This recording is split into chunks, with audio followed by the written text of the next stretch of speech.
Felipe e Isabela. e estamos muito felizes em trazer esse projeto para você. Aqui vamos conversar sobre a educação, cultura, experiências escolares e muito mais. O tema do nosso episódio de hoje é sobre a geografia e quem está aqui para falar sobre isso com a gente é o professor Márcio, especialista nessa área e um grande parceiro da nossa escola. Olá, Márcio, tudo bem? Tudo bem. É uma honra ter você aqui no nosso terceiro episódio e vamos conduzir essa entrevista com você. Para começar, queremos saber... Professor, em qual escola você iniciou sua carreira e por que você quis ser professor de geografia?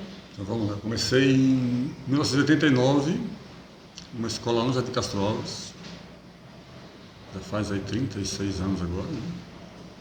E aqui na prefeitura eu entrei aqui no Milton em 1993, saí 2 vezes, mas aí juntando agora deve dar uns 25, 26 anos de casa já, bastante tempo. Por que ser professor de geografia?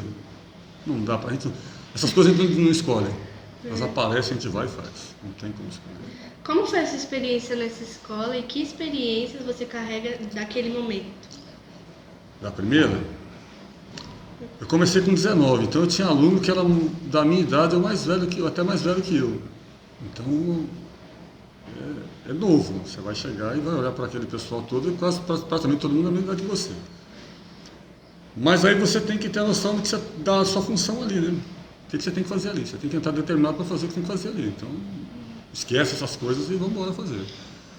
Mas no começo não foi fácil. Até você se enquadrar direitinho como é que funciona, vai um tempinho, mas aí depois vai embora. E como tem sido sua vivência aqui na escola? Aqui no Milton? No Milton não tem problema com isso aqui, muito tempo. Já morei muito tempo aqui no bairro, então para mim é fácil. Aqui a coisa vai quase que no automático. As relações aqui são mais fáceis, então acho que é mais fácil fazer. Como você acha que mudou sua visão sobre essa educação hoje em dia? Cara, se a gente pegar lá quando eu comecei lá atrás para hoje, é uma outra escola. É uma outra situação, não tem nada a ver, nada. Entendeu? Não vou te falar que piorou ou que melhorou, não dá nem a gente comparar assim, os tempos eles mudaram, né?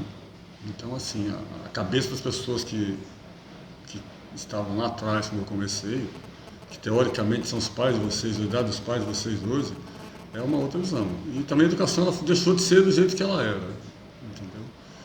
Lá atrás eu acho que as pessoas vinham para a escola com mais vontade de aprender do que hoje. Então hoje eu já vejo algumas pessoas aí vêm para cá por outros fins, muitas vezes, entendeu? Não estou falando só de Milton, né? Estou falando das escolas em geral. Tem umas piores, outras melhores, mas o Milton não está nessas piores não. O Milton, a gente pegando o que tem aí, está dentro de uma média boa, entendeu? Bom, agora é hora do nosso quadro Memórias Escolares. Aqui nesse quadro, nossos convidados compartilham lembranças marcantes da época que estudavam. Professor Márcio, conta pra gente. Qual é a sua primeira lembrança da escola?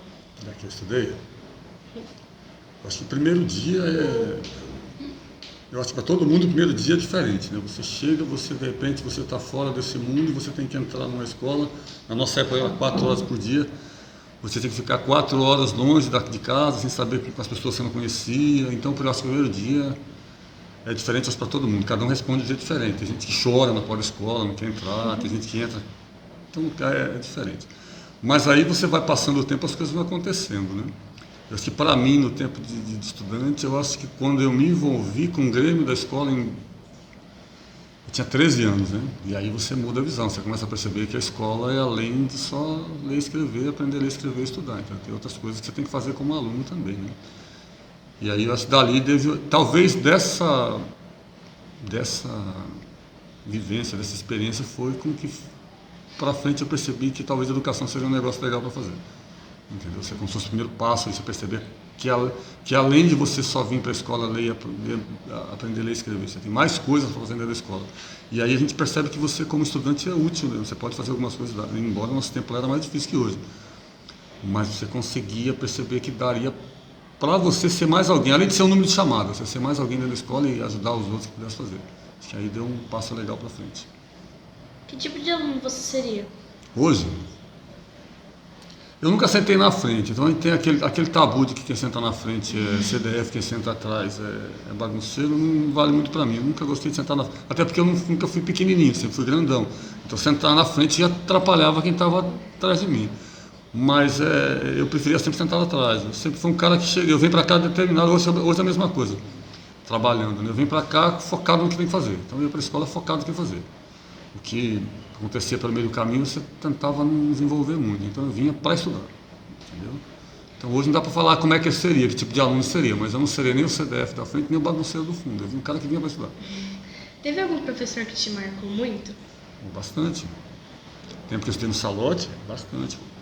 Então eu acho que quem me levou para essa área de humanas, por exemplo, que eu já estou na geografia, eu tenho dois. Um deles é o Luiz, de História, que deu aula no ensino médio, e o outro foi o Clóvis, que até pouco tempo, até alguns anos atrás, eu tinha contato com ele ainda. São os caras que fez você pensar, é uma época histórica diferente, então eles abriram a cabeça da gente com as ideias, aí eu acho que a partir daí você, esse cara é legal, dá para seguir a ideia desse cara. E aí a gente vem nesse rastro e aí talvez por esse caminho vim parar na educação, entendeu? Qual a sua matéria favorita? Tirando geografia, história e ciência também. O que você acha da escola que você estudava? Na época ela era considerada a melhor da região, que é o Salote, né? Ele sempre teve essa fama. Mudou muito de lá para cá, entendeu? Não é o Salote, quando eu estudava lá atrás, há 40 anos atrás, não sei se eu passei por lá, não é o mesmo Salote hoje, mas ela sempre foi bem colocada como uma boa escola, entendeu? Mas eu acho que quem faz a escola não é o prédio, a escola é o prédio, né? Então não é o prédio que vai fazer, a escola vai fazer quem está dentro dela, somos nós, né?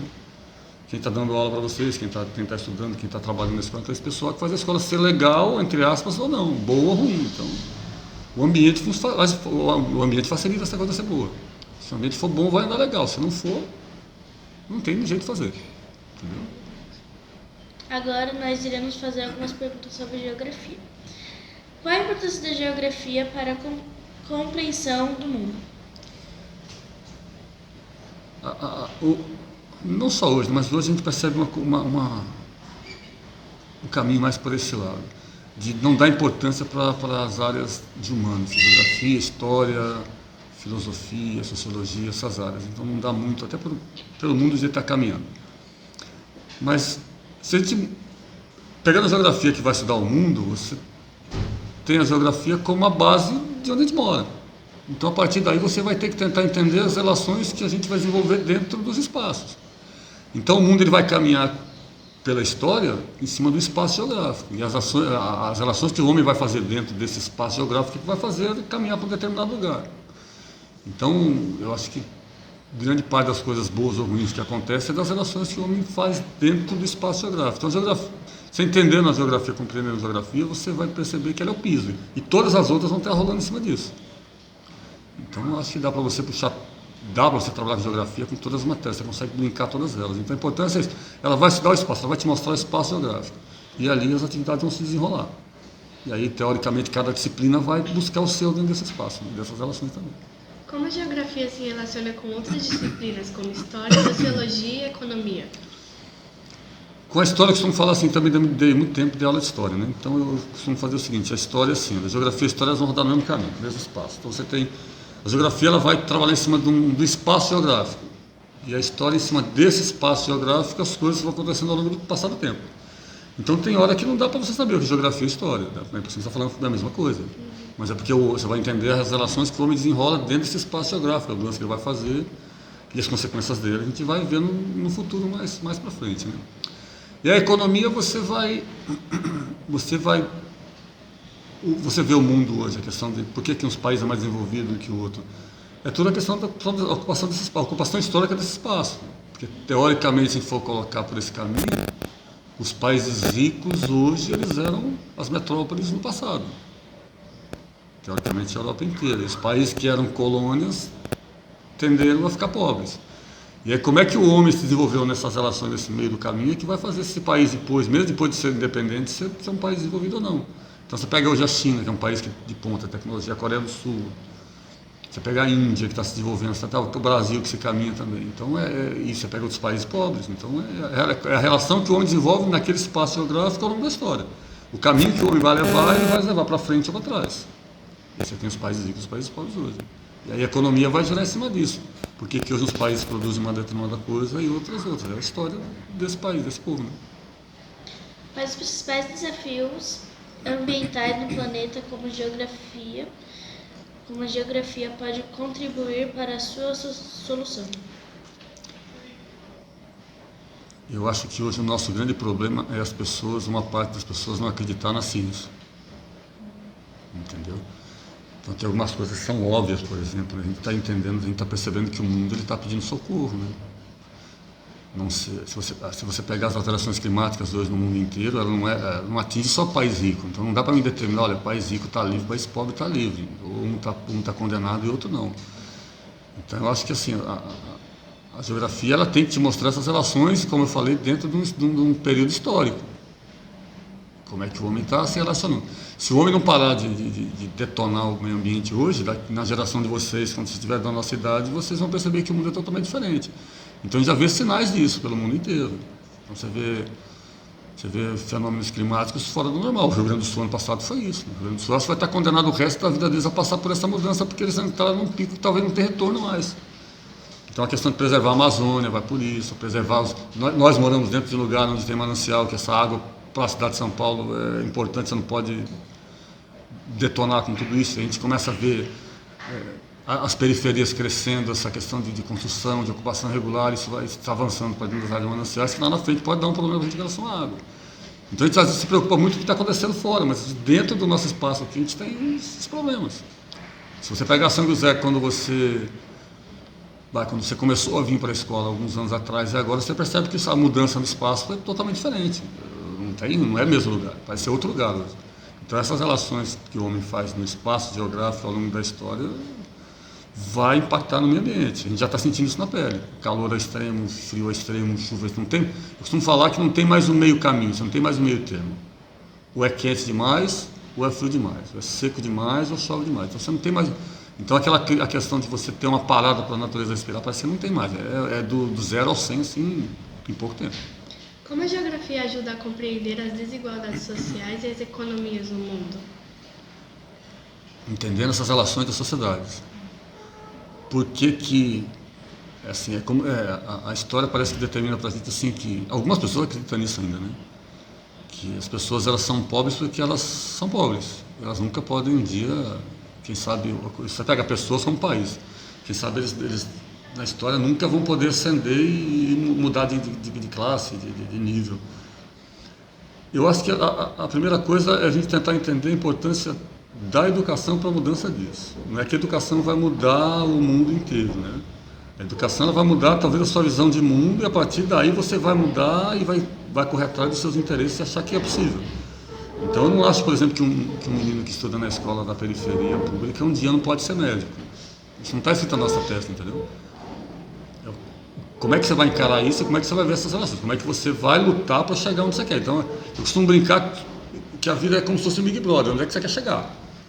E eu quero chegar até aquela porta. Se você quer passar da porta, é você que vai ter que fazer bem para chegar até lá. Então a questão de desenvolvimento, pobreza e riqueza passa por isso. Até onde esse país, até onde esse povo, até onde essas pessoas querem chegar. E quem está governando esses países, no caso de país, quem está governando esses países, até que interesse que tem por trás disso, entendeu? Eu acho que você tem que governar para o povo e não para um determinado grupo de pessoas. E aí isso é que vai talvez impactar no que você vai ser lá na frente como país rico, país pobre, a pessoa... Para você, onde é que você quer chegar? Você coloca a meta, vai lá e vai atrás. Entendeu? Isso não impede de ser pobre da periferia, nascer numa favela, por exemplo, e por causa disso vai morar a vida inteira ali. Aí você tem que correr atrás dos seus interesses. E a escola passa por isso que a escola é o primeiro caminho. Você vai ter o aprendizado aqui para poder, teoricamente, lá na frente, ter uma profissão melhor que os outros. Concorrer com todos os outros depois. Né? Antes de terminar, vamos para o nosso último quadro fixo. Dicas culturais. Aqui a gente compartilha algo legal que vale a pena conhecer. Pode ser um livro, um filme, uma música ou um jogo qualquer. A minha dica cultural é um filme chamado Última Hora, de 2007, que fala sobre a exploração de causas e consequências climáticas. E a minha dica cultural é um filme que tem a ver com a geografia e mudanças climáticas, que é O Dia Depois da Manhã. E qual é a sua dica cultural, professor? Esse filme Dia Depois da Manhã, eu uso ele foi, se não me engano, em 2004, né? Eu uso ele desde lá, quando saiu, porque eu acho que embora seja um filme que ele vai dar uma acelerada no processo, mas é uma coisa que a gente percebe que algumas coisas que aparecem naquele filme, ele mostra pra gente que a gente tem os sinais de alguma coisa acontecendo agora. Essa questão de esquentar demais, a questão do aumento do tornado. Então eu acho que ele é um desses filmes que, para quem pretende estudar esse caminho, ele tem que ser compartilhado. As pessoas têm que tentar entender que é necessário ver e tentar entender que aquela ficção ela não é tão mentirosa assim. Tem muitas coisas ali que pode ser que, se a gente não abrir o olho, a gente possa ter problema com relação ao clima. Com relação a filme, com relação a livro tem um bocado. Você tem, eu vou te colocar dois aí que eu acho legal. Um deles eu não lembro o autor, mas é para entender o que está acontecendo hoje. Um deles é do Harari, né? Que é o Homo Sapiens. Eu acho que ele tem uma trilogia e o Homo Sapiens ele vai dar como se fosse um processo de evolução de como é da humanidade, como é que ela vai chegar até mais ou menos o ponto de hoje. E o outro é Como as Democracias Morrem. Esse eu não lembro o autor, é mais novo, mas ele mostra o mundo como a gente está vivendo hoje. Eu até costumo dizer com algumas pessoas, o mundo está passando por um processo de globalização da economia, mas emburrecimento das pessoas. Hoje a gente tem muita gente sabido e pouco sabe. Muita gente acha que sabe muita coisa, às vezes não sabe nada. Você vai falar com as pessoas, você perguntar quantos livros o cara leu, o cara não leu um, mas ele parece que ele é o doutor de todo o conhecimento, entendeu? Então é um processo de emburrecimento. As pessoas hoje têm muito acesso às coisas, mas o conhecimento parece que passa, como se eu tentasse uma orelha e saísse na outra. E aí tem gente, por exemplo, hoje, em pleno século XXI, com toda a tecnologia, todo acesso, tem gente que diz que a Terra é plana. Então você tem, se não me engano, aí no Brasil, 11 milhões de pessoas, que é quase a população da cidade de São Paulo inteira, que acha que a Terra é plana. E aí você vai fazer o quê com as pessoas dessas? Com toda a tecnologia, com todo o acesso que tem, a pessoa continua batendo nesse erro. Então eu acho que esses dois livros dá para você ter uma ideia mais ou menos, dá para você trabalhar a questão da geografia, tentar entender como é que essas relações do mundo vão. Acho que vale como dica. Muito obrigada por compartilhar suas experiências com a gente, professor Márcio. Quer encerrar com algum recado para quem está vendo? Eu agradecer a lembrança de vocês, né? Eu fico contente por isso, acho legal esse trabalho de vocês, de estar resgatando essas coisas, entendeu? Porque eu acho que as pessoas, às vezes, eles conhecem a gente de um lado, embora eu sou um cara acessível para todo mundo, entendeu? Então, mas aí tem alguns colegas nossos que as pessoas, às vezes, têm um certo tabu de falar, não, mas aquela pessoa... Não... Eu acho que vocês abrindo esse espaço para algumas pessoas é legal que começa a quebrar isso, acho importante até para o crescimento de vocês. Eu até falei com alguns colegas, acho que é legal porque desperta até alguns de vocês, de repente, tocar essa questão de ser jornalista, que é uma pessoa importante, entendeu? Às vezes alguns de vocês despertam para isso aí. Mas eu acho legal, fico contente de vocês terem lembrado de mim para poder vir conversar com vocês um cadinho aqui. Tá bom? E assim encerramos nossos episódios de Miltoncast. Se você gostou, compartilhe com seus amigos e com a família.